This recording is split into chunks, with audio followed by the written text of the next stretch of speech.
안녕하세요. 실행에 옮기는 지식을 전달하는 트리플텍 아카데미입니다.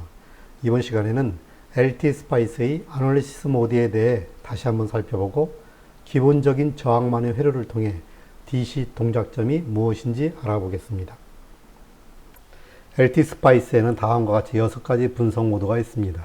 즉, 회로의 동작점을 계산하는 OP 모드, 시간 영역에서 비선형 과도 현상을 해석하는 트렌드 모드, 주파수 영역에서 회로의 이득을 해석하는 AC 수입 모드, 온도나 부품의 값을 변화시켜 회로의 전압, 전류, 전력 등을 해석하는 DC 수입 모드, 전달 함수를 계산하는 TF 모드, 그리고 노이즈를 해석하는 노이즈 모드가 있습니다. 그럼 첫 번째로 OP 모드를 열어보겠습니다.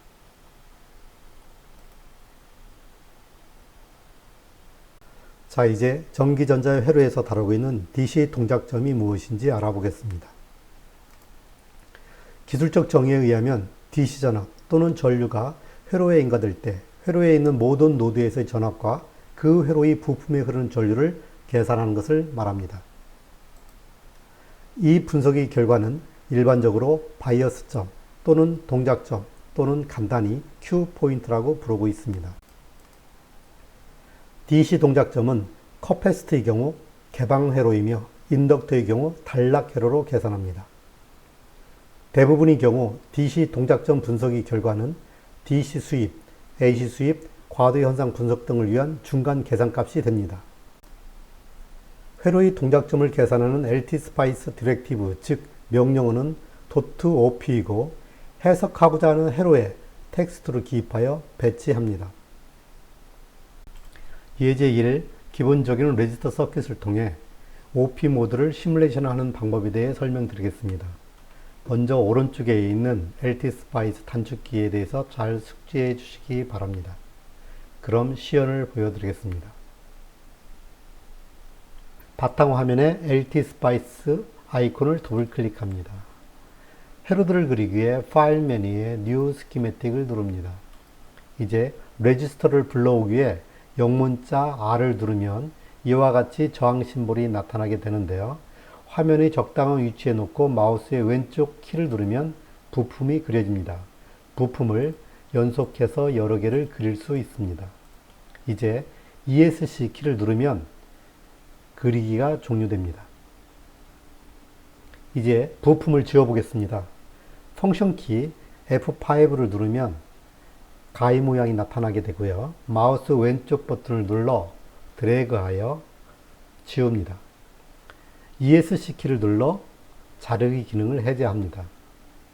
지운 것을 되돌리기 위해서는 펑션 키 F9을 누르면 지워진 부품이 다시 나타나게 됩니다. 화면을 깨끗하게 지우고 다시 시작해 보겠습니다.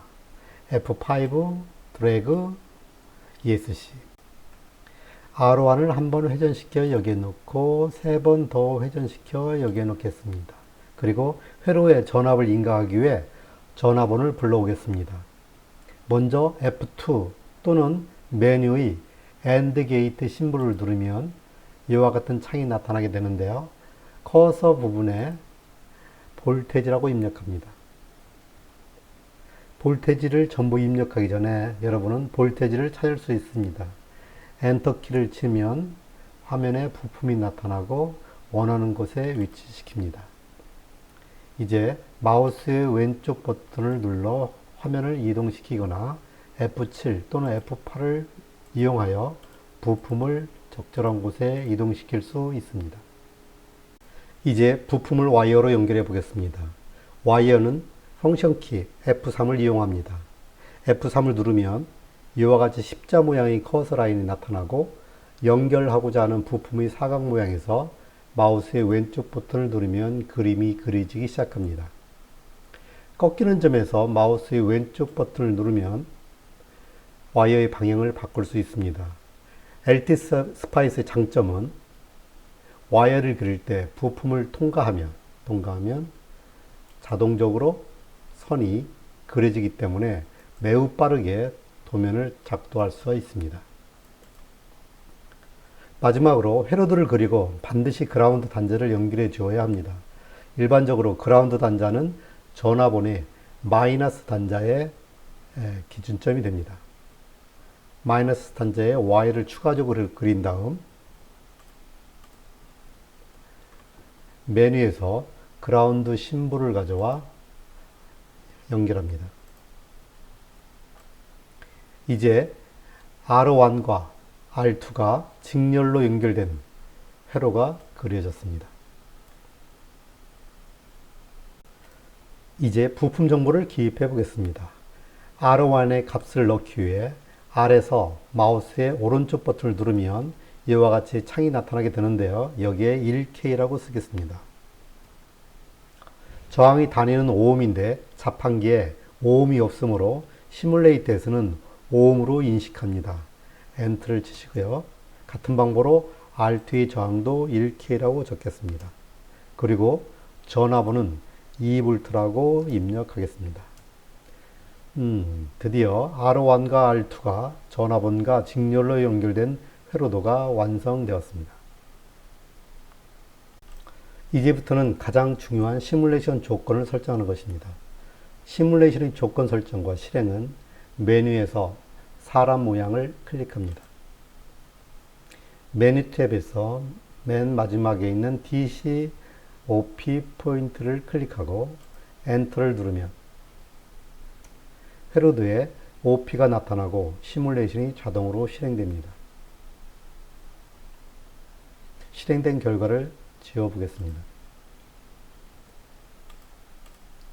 또 다른 방법은 메뉴 오른쪽에 OP를 누르고 직접 도트 OP라고 입력합니다.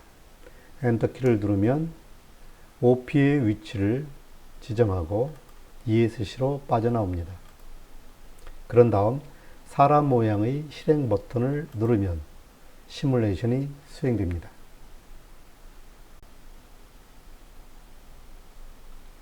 여기서 R1에 흐르는 전류 방향이 마이너스로 나타나는데요. 이것은 저항의 방향이 바뀌었기 때문입니다. R1 저항을 회전해 보겠습니다. F7을 누르고 마우스 왼쪽 버튼을 눌러 저항을 Ctrl R 해서 180도 회전한 다음 다시 붙여 넣겠습니다. ESC로 눌러 빠져나온 다음 다시 실행 버튼을 눌러 결과를 확인해 보겠습니다. R1에 흐르는 전류가 플러스가 됨을 알 수 있습니다.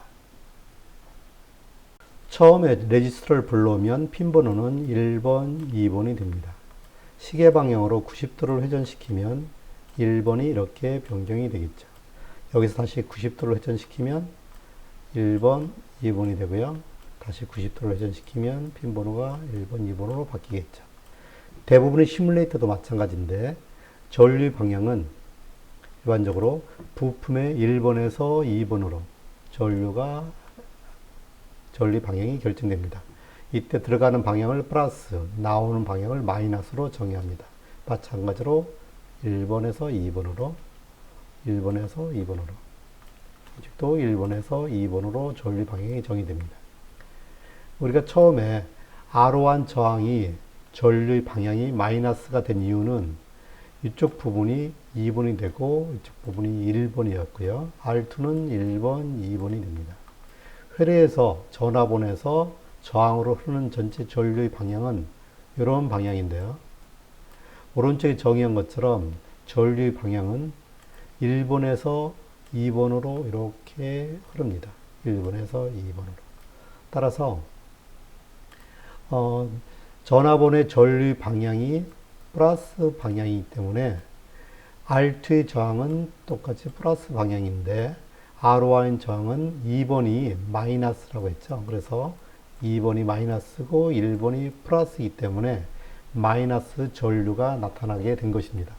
따라서 R1 저항을 180도로 바꾸면 이 부분이 2번이 1번으로 바뀌고 이 부분이 2번으로 바뀌면 전류 방향이 이렇게 표기되기 때문에 이 메인 전류 방향과 동일한 전류 방향을 얻을 수 있습니다. LT 스파이스 초기 입문자들을 위해 좀 더 길게 설명드렸습니다.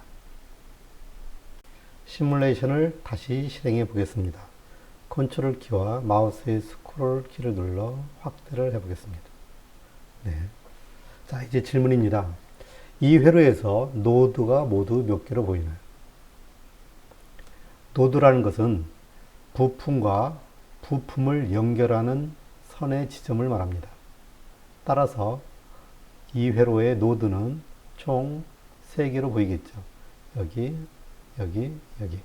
그런데 통상적으로 그라운드 노드는 항상 0V이기 때문에 노드에서 제외를 하면 이 회로의 노드는 총 2개가 되고 오퍼레이팅 포인트에서 그 노드에 대한 전압을 이렇게 표시를 합니다. 전압의 단위는 볼트가 되고요.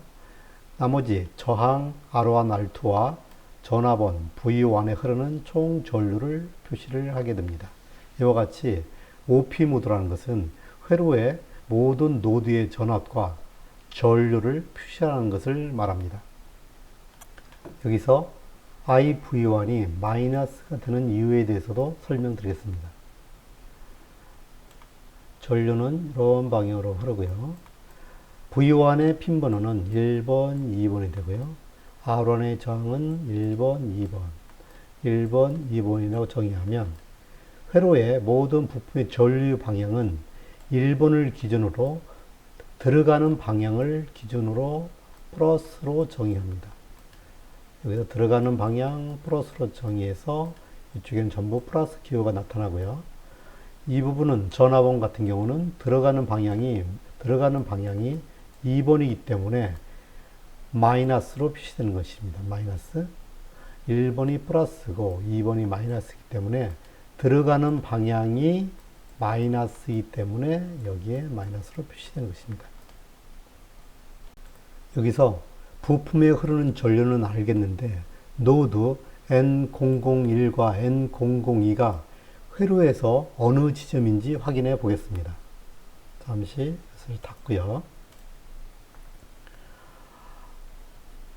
여기에 이 노드에 마우스를 갖다 대면 윈도우 아래쪽에 N001 노드가 표시되고요. 그 지점의 전압이 2V로 이렇게 표시됩니다.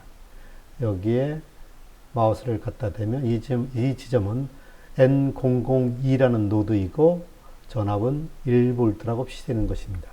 사용자가 노드에 이름을 붙일 수도 있습니다. 메뉴에서 A의 마우스를 갖다 대고 클릭하면 이와 같은 창이 나타나는데요. 편의상 영문자 A라고 입력하고 원하는 노드에 붙일 수 있습니다.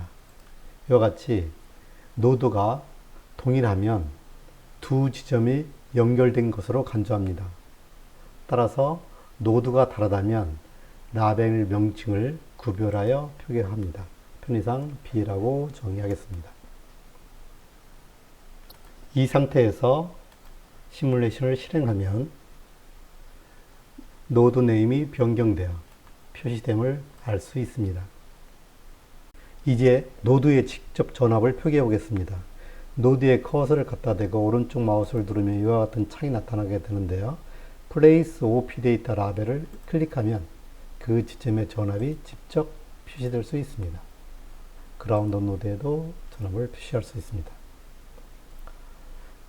이 상태에서 시뮬레이션을 다시 실행하면 이 부분에 물음표로 표시되고 오퍼레이팅 포인트 창이 나타나게 됩니다. 오퍼레이팅 포인트 창을 닫으면 다시 그 지점의 노드의 전압이 표기됩니다. 지금까지 간단한 저항만의 회로를 통해 LT 스파이스의 기본 기능과 DC 오퍼레이팅 포인트에 대해 알아보았습니다.